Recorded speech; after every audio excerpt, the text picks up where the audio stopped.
Hi guys, it's me Chantal from Curls and Tell, and today's video will be a different kind of video that I have never done on my channel before, and it will be a story time. If you follow me on any social media outlets, whether it be Instagram, Snapchat, Twitter, then you will know that I have been vegetarian for it's almost a year now. I believe July, will be my 1 year mark since becoming vegetarian, and it has been such a journey since I became vegetarian.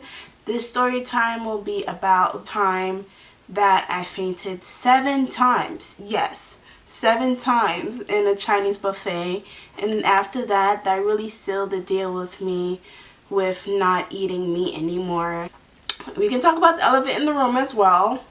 If you don't follow me on social media again, then you have not seen me wear this hair. I've been wearing this hair for about like 2 months now, and I have recorded videos with me wearing this hair. It is a wig, and I did buy it at the beauty supply store. Crazy, right?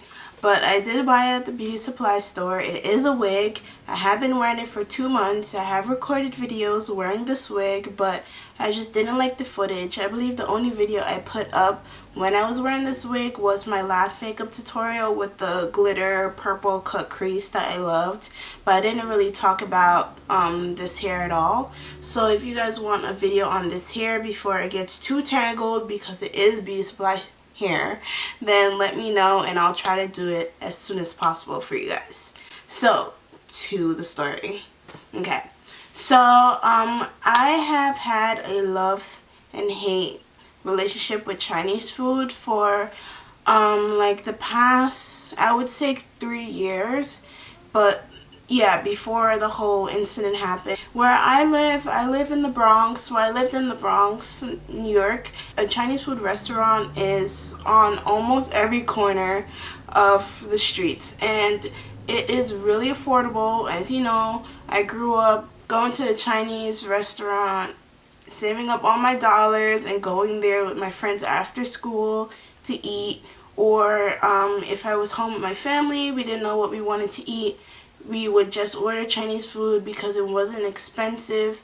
You get a good amount and you're full. So it was like a no-brainer sometimes. Eventually I started to like really question the meat, because I know everybody has heard about people saying that the Chinese food chicken is not really chicken.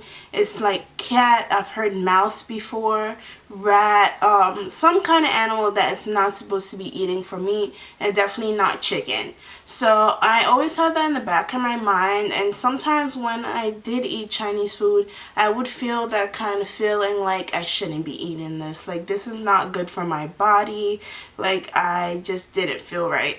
So over time, I just slowly stopped eating Chinese food, but I just thought that it was best for me to stop eating it or like give it a break. So fast forward me being in college. This is my senior year of college, and by then I stopped eating Chinese food completely.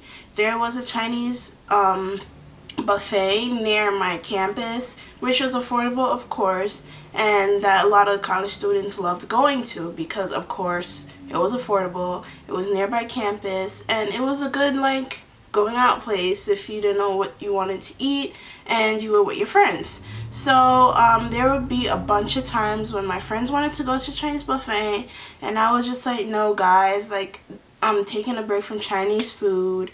Like, I don't think it's good for me. I don't think it's good for anyone. And they would call me bougie because I didn't want to go to Chinese food, which I never felt bad about, because I'm like, it's my body. Like, you guys know in the back of your head, like, that is not chicken.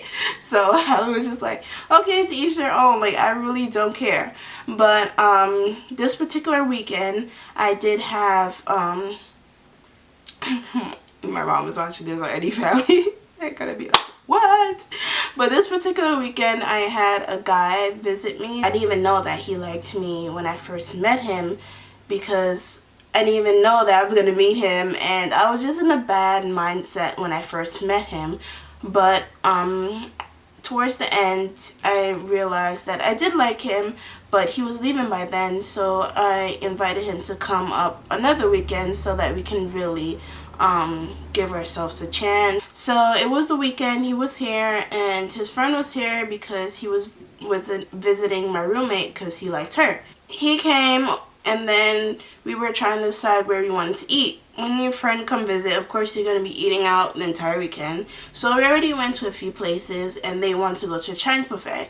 So I was like, I really don't eat Chinese food, but he came all this way, hours, to come visit me, and I haven't had it for a while, so it might not be that bad. So it was already late, and the Chinese buffet was closing within the hour, so we had to kind of rush and get there. So by the time we got there, it was like 30 minutes before they closed. So they weren't going to bring out any extra food because of course that wouldn't make any sense. So went to our table, put down our stuff, and went to go get food.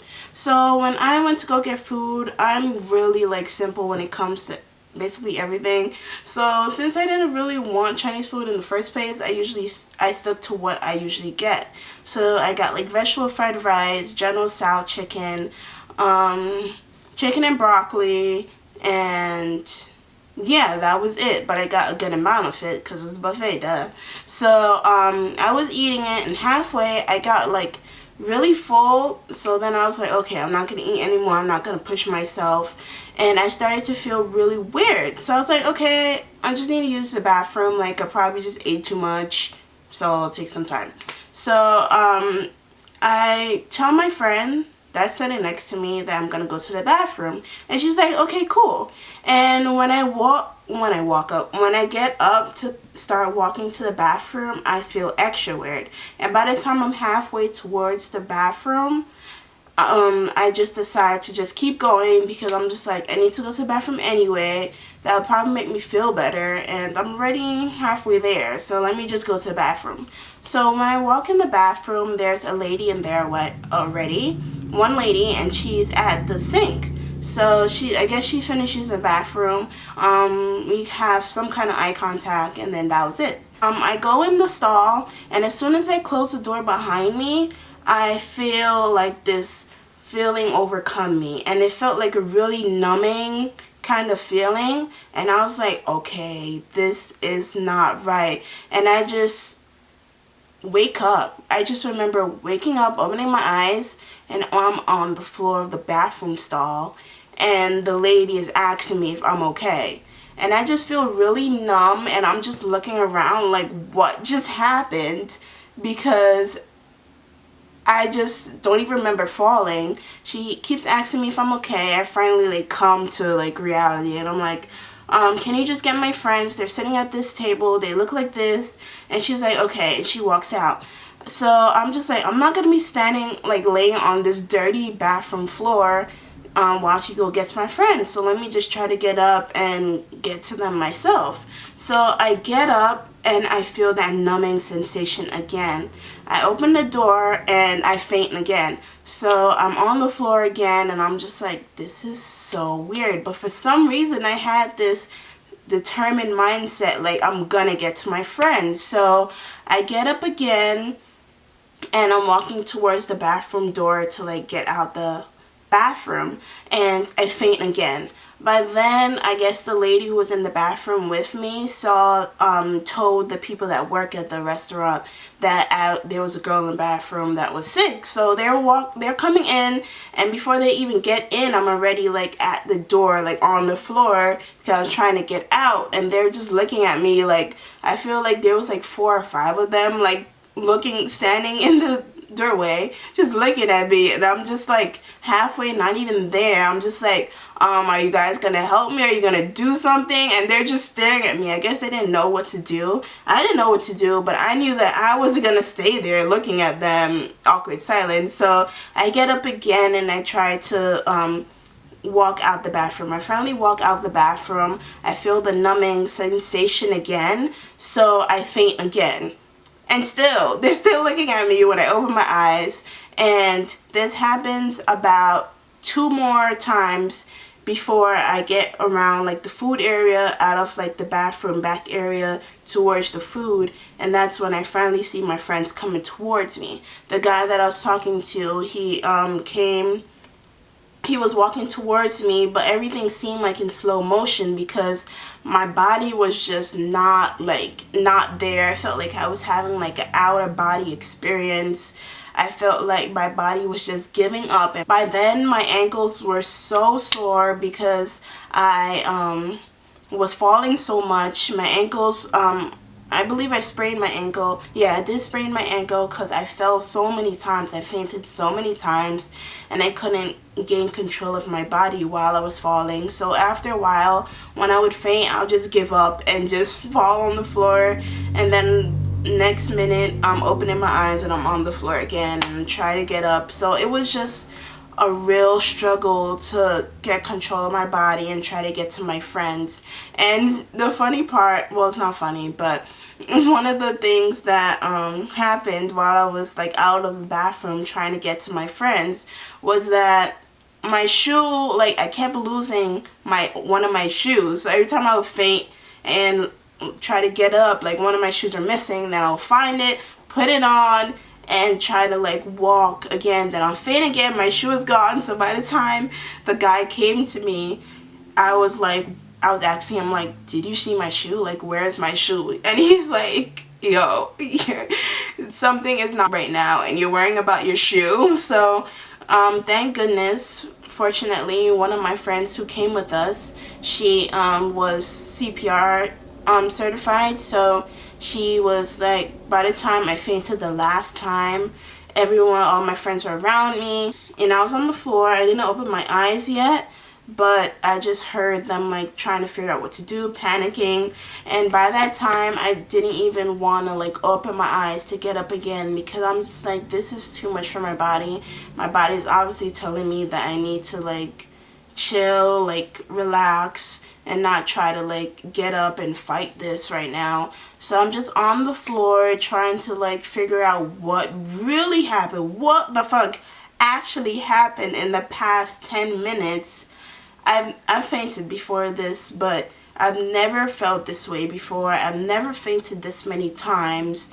And at that point, I was just like, yo, my body is just giving up. Like, I might die tonight. So I'm just like laying on the floor, not even caring about my shoes anymore. I'm just like trying to like talk to myself, like, okay, you feel like this, you do this. And in the background I hear my friend like trying to like check my pulse and seeing if I'm breathing, and she's like trying to like call me like Chantal, and I hear her, but I'm just not ready to like open my eyes then. So finally I open my eyes, I look around, of course the guy's by my side, and my friend who's trying to figure out what's going on is by my side, and everybody else in the restaurant is like peeking over like what the employees did when I was trying to come out the bathroom. I'm just like, this is so embarrassing, like this had to happen to me.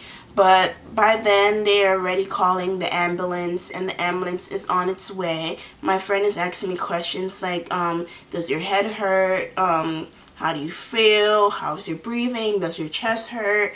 And all these questions, and I'm trying to answer them as much as I can, but I'm just in a daze by now because I just can't believe what happened.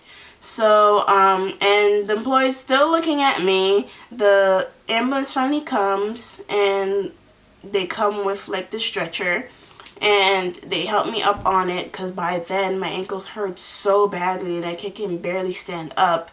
And the people working at the buffet, they say like, oh, you don't even have to worry about paying for your food, like you guys just go with your friend. And I'm just like, they scared because they know I can probably sue them and get money. So they're like, no, it's fine, like you don't have to pay for it, just go take care of your friend. But I didn't really say much because I'm just tired. I was just like mentally, emotionally, like physically exhausted. So I'm just on the bed, on the stretcher, and I'm just like, this is my life, this is my life, this is my life.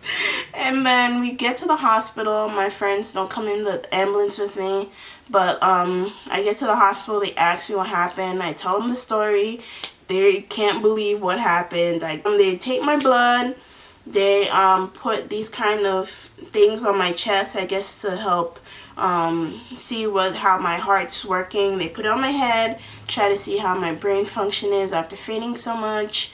And my friends drive to the hospital and come see me. Doctors come back with the blood work, test results and everything. They say that they didn't see anything wrong or abnormal in my blood or in the scans. And I'm just like, but something definitely went wrong, and you guys aren't gonna try to find out what? And I'm just like, okay, I'm done with Chinese food. Like, I cannot eat Chinese food ever again. This is a sign I shouldn't listen to myself, because I know how my body feels, and I don't want to treat my body badly by putting bad stuff that aren't even what they say they are inside of it. So that just sealed the deal for me when it came to eating Chinese food and eating better. I do have another story about what like sealed the deal. Like a month later, after there was a huge incident where I got really sick again and went to the hospital like 3 times. So if you guys want to hear about that video, then let me know. There was alcohol involved, and my stomach just couldn't, everything just took a toll on my stomach, and I was struggling for a long, like about a month, with stomach pains that no one knew what was going on, why it was happening. And it really scared me because the pain was so painful and uncomfortable. Every time I would eat meat, my stomach, like clockwork, it would start hurting and having that situation. And when I came home from school, to go to my own doctor, I told her what happened, and she gave me all these pills that I had to take before I ate. And I was just like, I do not want to live this kind of life of me having to take all this medication just so that my body can process meat or something that it obviously does not like. So I just made the decision to become vegetarian because I just wanted to treat my body right. And I haven't looked back since. I haven't had the pain that I had when I was eating meat after the fainting incident and after what happened. I have learned so much about like treating your body right, making sure that you're giving it what it needs so that you can feel good every single day. I feel so good waking up knowing that I am doing good to my body. I've also started exercising more because I feel like that goes hand in hand in eating right. And I definitely feel and see the difference in my body since I've started to pick up this lifestyle. It has changed my life dramatically. So yeah, comment down below if you like this video, if something similar happened to you before, because I don't know anyone that this has happened to or anything similar has happened to. Kind of freaks me out when I really think about it, and that it was basically a little over a year since that happened, and I'm still alive because I really thought I was going to die that day. But yeah, I'm going to stop babbling. If you haven't subscribed, please subscribe already. Like I said, a bunch of new content is coming your way. So please subscribe. Please like this video. Please comment down below. And yeah, if you haven't followed me on social media already, please do. What you waiting for? And I'll see you in my next one. Bye, guys.